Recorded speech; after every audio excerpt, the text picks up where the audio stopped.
यही नहीं, अभी और सुनिए। अगला सवाल मेरा भारतीय जनता पार्टी की सरकार से है। अगर कांग्रेस बस दे रही है तो भारतीय जनता पार्टी को क्या परेशानी है? क्या बीजेपी का अहंकार उसके आड़े आ जाता है या बीजेपी सरकार का अहंकार उसके आगे आड़े आ जाता है, जो उत्तर प्रदेश में है? रे बाबा रे बाबा रे बाबा, देवा देवा देवा, मैं तो तेरे को हरामी समझता था, तो राम निकला रे, देव मानुस निकला। A few moments later. आखिरकार बीजेपी की उत्तर प्रदेश सरकार अगर 1000 बसें कांग्रेस चलाना चाह रही है, मजदूरों के लिए चलाना चाह रही है, आप भी मजदूरों की वेलफेयर चाहते हैं, आपको आपत्ति क्या है? आप लोग कहते हैं 5 ऑटो हैं, 10 आरटीवीएस हैं, 15 एम्बुलेंस हैं, बाकी 900 तो बसें ही हैं, चलवा दीजिए। क्या अर्ज है आप लोगों को? यह सत्ता का अहंकार इतना ज्यादा है कि अगर कोई मदद भी देगा तो हम नहीं लेंगे संबित पात्रा। वाह क्या सीन है। थोड़ी मर्यादा रखिए। यूपी पुलिस से उलझे कांग्रेस के प्रदेश अध्यक्ष अजय कुमार लल्लू का हम भारतीय जनता पार्टी का हर कीमत पर विरोध करेंगे। अगर हमारे मजदूर भाइयों के लिए बसें नहीं चलवाने दी जाएगी तो हम भी रात उनके साथ बिताएंगे।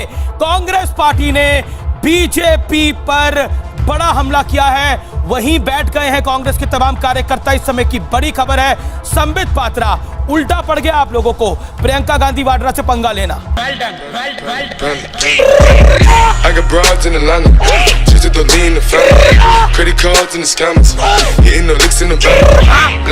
आपको इसी समय धरना प्रदर्शन स्ट्राइक यही करना था? नहीं संबित बिल्कुल, मैं वो तमाम सवाल लूंगा, लेकिन आप लोगों ने तो बसों की लिस्ट मांगी थी। आपने बोला 1000 बसों की लिस्ट दीजिए, उन्होंने 1000 बसों की लिस्ट दी, आप पीछे भाग गए आप लोग। मैं पूछ रहा हूं आपसे, आपने लिस्ट मांगी थी, 900 बसें तो सही होंगी, 850 बसें तो सही होंगी। आप पॉलिटिकली फंस गए संबित पात्रा, ये फंस गया। आपको लगा ये 1000 बसों की लिस्ट नहीं दे पाएंगे, उन्होंने दे दी और अब आप भाग खड़े हो रहे हैं आप लोग। लगता है किसी दूसरे का खोली में आ गए बाबा। अरे तुम तो बड़े हैवी ड्राइवर हो भाई। और इस देश की जनता होने के नाते मैं ये पूछना चाहती हूँ कि वो दिन कब आएगा जब प्रधानमंत्री मोदी 7 साल के कार्यकाल के बाद एक प्रेस कॉन्फ्रेंस करेंगे, बिना स्क्रिप्ट के इंटरव्यू करेंगे। Are you comedy me? वो दिन शायद नहीं आएगा, ये आस ही रह जाएगी, क्योंकि मोदी जी तो स्क्रिप्टेड इंटरव्यूज करते हैं, टेलीप्रॉम्प्टर पर देख के पढ़ते हैं, वो क्वेश्चंस का सामना ही नहीं करते हैं। क्वेश्चंस की जगह मोरों के साथ तस्वीर उनकी बांट दी जाती है। अरे माँ चुदी पर आज सरकार बैठकर नीति बनाती है कि मीडिया को कैसे कंट्रोल किया जाए, उसके ऊपर एक रिपोर्ट आती है और मीडिया में सुई पटक सन्नाटा रहता है। कितने लोग इस देश में अपनी बात रख पा रहे हैं? क्यों लोगों के ऊपर देशद्रोह के कानून लगते हैं? मुझे इस बात का बताया जाए। चूतिए हो तुम दोनों। आपको लगता है इलेक्टेड सरकारें, मुझे लगता है देश में लोग, मुझे लगता है इस देश के अंदर लोकतंत्र है। मेरा इस देश के संविधान और लोकतंत्र में बड़ा बिलीव है। एज अ जर्नलिस्ट मुझे लगता है इस मुल्क के अंदर लोकतंत्र है। अगर आप मुझसे ये सवाल पूछिए तो इसका जवाब यही है कि हाँ, इस देश में लोकतंत्र है। संबित देखिए, सुप्रिया जी कह रही है कि यहाँ पर आजादी नहीं है। आपने मेरे लोकतंत्र का हनन किया। ये पबजी वाला है क्या? मैं बोल रही थी अभी, लेकिन आप बीच में बोलने लगे, ये लोकतंत्र मेरे पे मत आरोप लगाइए। मुझे अपनी बात पूरी करने दीजिए। मैं तो एक पत्रकार हूँ, आप अपनी बात को रखिए मैडम। बड़ी जल्दी मान गई ये बात। गद्दाफी के मुल्क से भी, यानी लिबिया से भी हमारे खराब हालात हो चुके हैं, इराक से भी हमारे खराब हालात हो चुके हैं, उससे भी हम नीचे जा रहे हैं और ना जाने क्या क्या। बताइए। देखिए, यहाँ पर कहा गया कि लोकतंत्र हिंदुस्तान में क्यों समाप्त हो गया, क्योंकि नरेंद्र मोदी जी स्क्रिप्टेड इंटरव्यू देते हैं।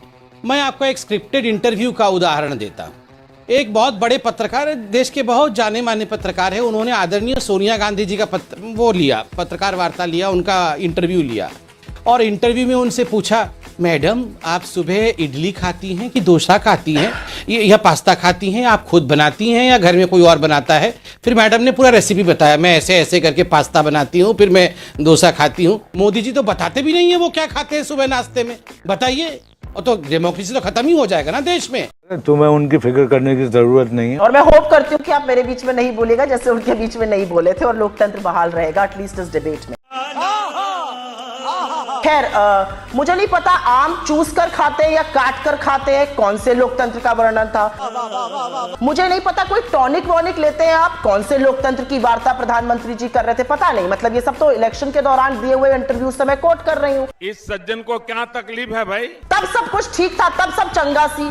जब आपके ऊपर ये सारी संस्थाएं सवाल उठाती हैं या डेमोक्रेट सवाल उठाते हैं या यूके पार्लियामेंट पे आप पे सवाल उठता है तो आपको बड़ी चिंता हो जाती है। तो आपकी फॉरेन मिनिस्ट्री जो है वो बच्चों की तरह एक स्टेटमेंट इशू करने लगती है, आप लोगों को देशद्रोह का चार्ज लगाने लगते हैं, आप कहने लगते हैं आपके खिलाफ एक साजिश और एक षड्यंत्र चल रहा है। ये कहां तक है? ये दोहरा मापदंड, ये पाखंड कैसे चलेगा?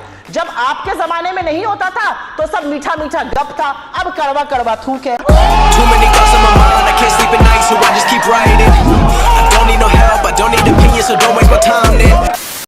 चलिए चलिए मैं जवाब देता हूं।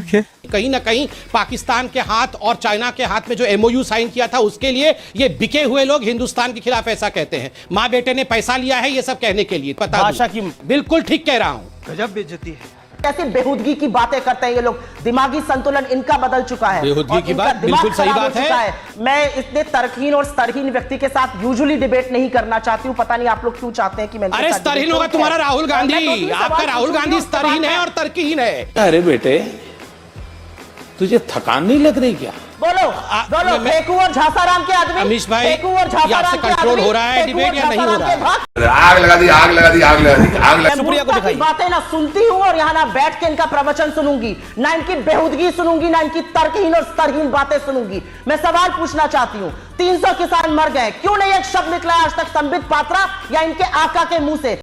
इन छोटे मोटे प्रोग्रामों से कितना कमा लेते हो? आपके मुख्यमंत्री आकर यहाँ पर नारी विरोधी बातें करते हैं, कहते हैं रिप्ड जीन्स नहीं पहननी चाहिए लड़कों को।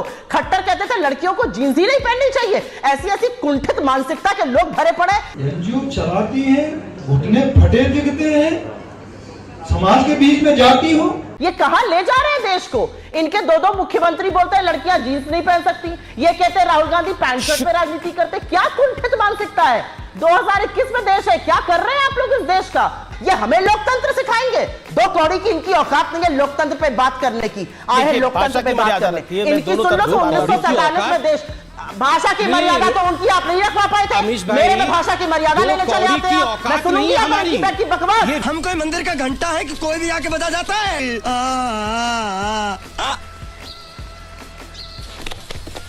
असीम भाई भी हम ही में से एक हैं। ये अलग बात है आज ये असीम वकार हैं, तो आज ये इमाम हिंद बोल रहे हैं, ये अलग बात है। मगर इनके परदादा भी राम ही बोलते थे, भगवान श्री राम की जय ही बोलते थे, और मैं उनको अपने भाई की नजर से देखता हूं। इसलिए मैं असीम वकार जैसे सर्टिफिकेट लेने की मुझे कोई आवश्यकता नहीं। असीम वकार जवाब। ये देश का संबित पात्रा की बात का आपने जवाब नहीं दिया। संबित पात्रा की बात का आपने जवाब नहीं दिया। किस बात का जवाब चाहते हैं? नहीं, संबित पात्रा ने कई सारी बातें बोली। उन्होंने बोला कि आप भी उनके भाई हैं और आप के पूर्वज भी श्री राम को प्रभु ही मानते होंगे। हाँ बिल्कुल मेरे भाई हैं, इनका नाम था मोहम्मद अली। क्या गलती से संबित पात्रा हो गए?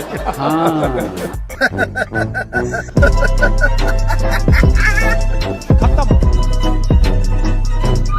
Bye bye, tata, good bye, गया। मेरे तो एल लग गए, मेरे तो।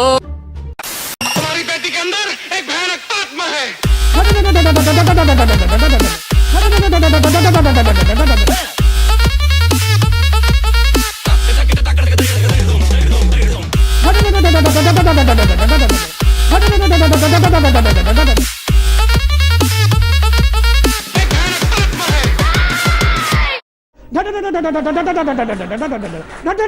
हमारा तो जमानत जब्त हो गया, चीयर लीडर। तो ऐसे कुछ लोग होते हैं जिनकी पीन अटक जाती है, तो एक चीज दिमाग में भर जाती है तो बोलते रहते हैं। अब आपने इसका मजा लेना चाहिए जी, आनंद लीजिए, टेंशन मत रखिए ऐसी चीजों का।